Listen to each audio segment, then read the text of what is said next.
Hello, I am Mrs. Shaliza B. Amper and I will be your teacher. Today we will talk about modals.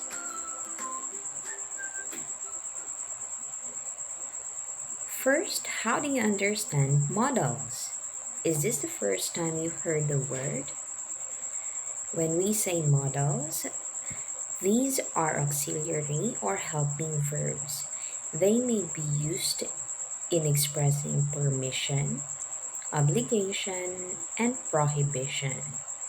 For example, I believe I can fly. In this example, the word can is the modal verb. Another example is, Cody must call the police after the incident. In this example, the modal verb is must.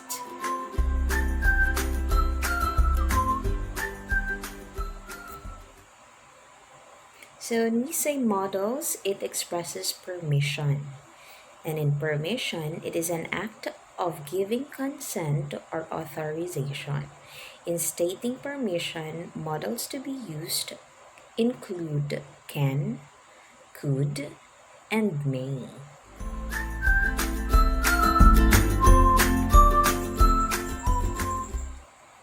The word can is used to ask for and give permission.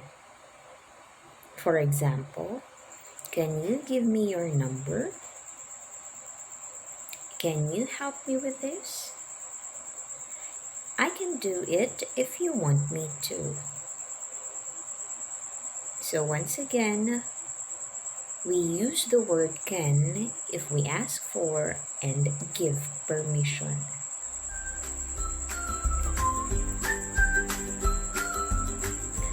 Another modal verb to be used is could. Could is also used as a more polite and more formal modal in asking permission, which may not be given. For example,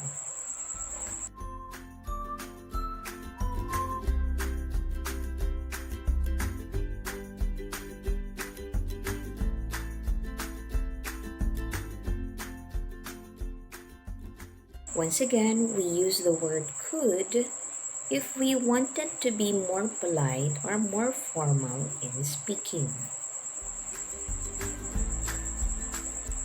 The last modal verb for asking or giving permission is the word may. May is the most polite and formal modal used in asking and giving permission. For example, medical practitioners affected by COVID-19 may now claim their financial support from the government. Teachers may now distribute the modules to the learners. May I borrow your book, please? So once again, this is the most polite and most formal modal verb to be used when you are asking for and giving permission. So what's the difference among can, could, and may?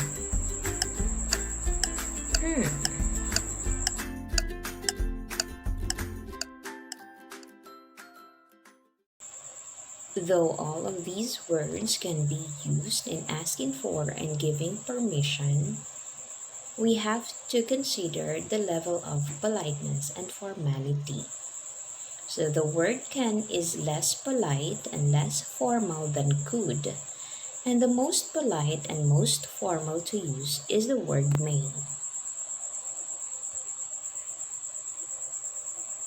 So, let's test your understanding. If you are talking to your friend, what's the most appropriate modal to use? Can I use your slides for the presentation? Or may I use your slides for the presentation?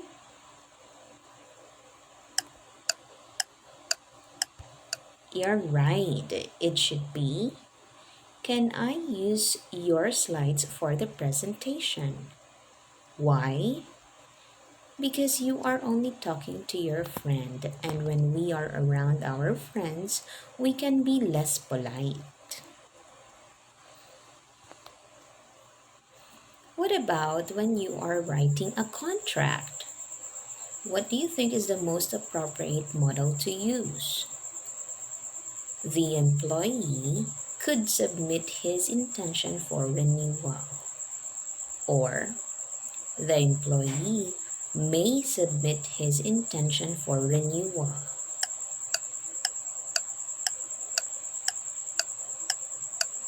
Mhm. The answer should be the employee may submit his intention for renewal. Why? It's because we are writing a contract. And when we say contract, we are writing something formal. So the most formal and polite to use is the word may.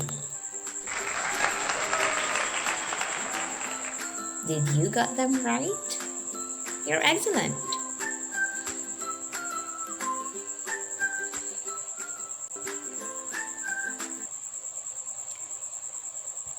Next use of modal verb is for prohibition.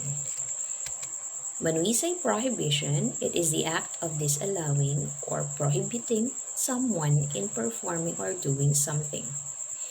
Models showing prohibition include can't and must not or mustn't.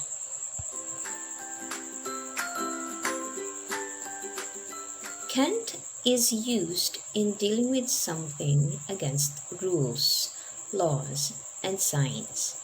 This is used when the speaker is not the one who sets the rules. For example, you can't go out during the community quarantine. It is based on the quarantine policy, so it's not the speaker who set the law. The company can't apply for motion for reconsideration. It's from a legal proceeding. So again, it's not the speaker who set the rule. You can't buy any alcoholic beverages due to liquor ban. So again, it is a policy of liquor ban, so the speaker is not the setter of the law.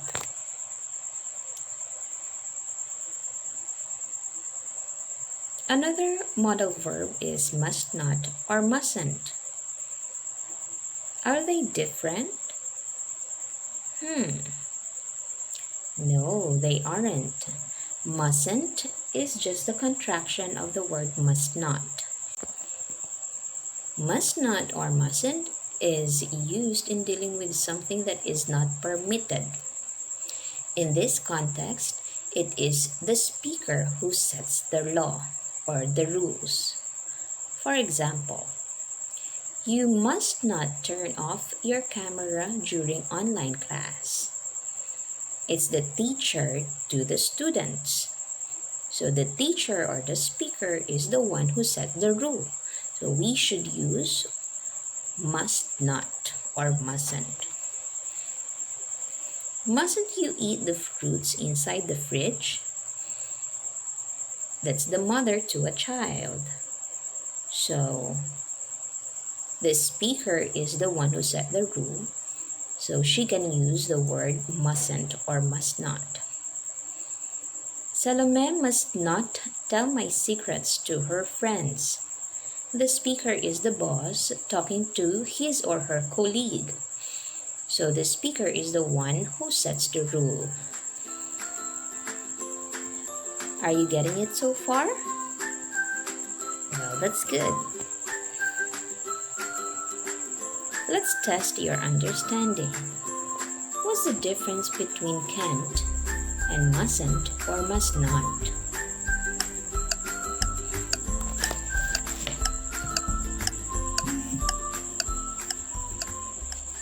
In using the word can't, the speaker is not the one who set the rules. While using mustn't, the speaker should be the one who sets the rules.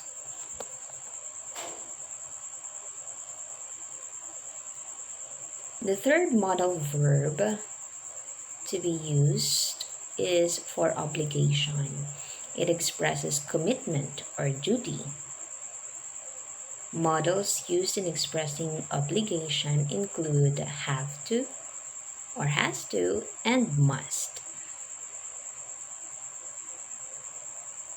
Has or have to is used when obligation comes not from the speaker. The obligation is set by an authority, rule, or law. For example, I have to be in the airport before the flight departure. In this example, the speaker is not the one who set the time for the flight departure. It is the airport policy, so the speaker has to use the word have to. She has to submit her report on time. The speaker is not the one who obliged the subject in the sentence to submit her report.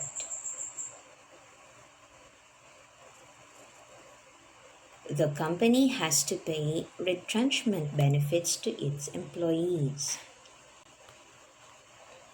So the speaker here is not the one who obliged the company to pay retrenchment benefits to its employees.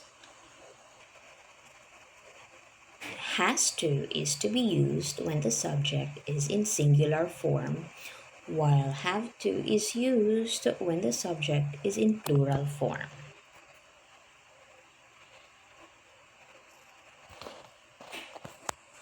Another for obligation is the word must. Must is used when expressing obligation that comes from the speaker or from an authority. This time, the speaker is the one who obliged someone to do something. For example, I must call my husband now. We must finish the report on time. I must stay away from them. So if you can notice here, the subjects are in personal pronoun first person, because the speaker is the one who is expressing obligation in the sentence. Are you getting it so far? Well, that's good. Let's test your understanding.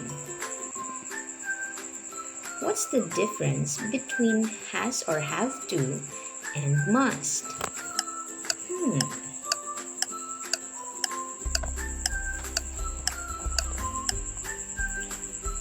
So when we say has or have to, the speaker is not the one who set the obligation.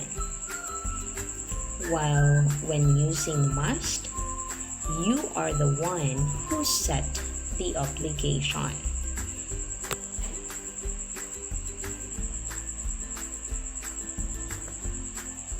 Last but not the least in modal verb is no obligation.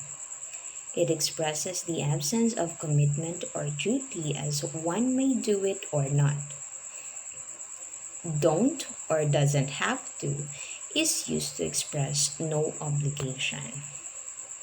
She doesn't have to attend the funeral if she is not feeling well. There's no obligation for her to attend the funeral. You don't have to come to my office in person. You may submit it online. You don't need to come to the office of the person. There's no obligation. The employees don't have to come this morning as the activity will start in the afternoon. So again, there's no obligation for the employees to come in the morning since the activity is in the afternoon. So that's all for modals. I hope you learned well and good luck to your other activities. Bye!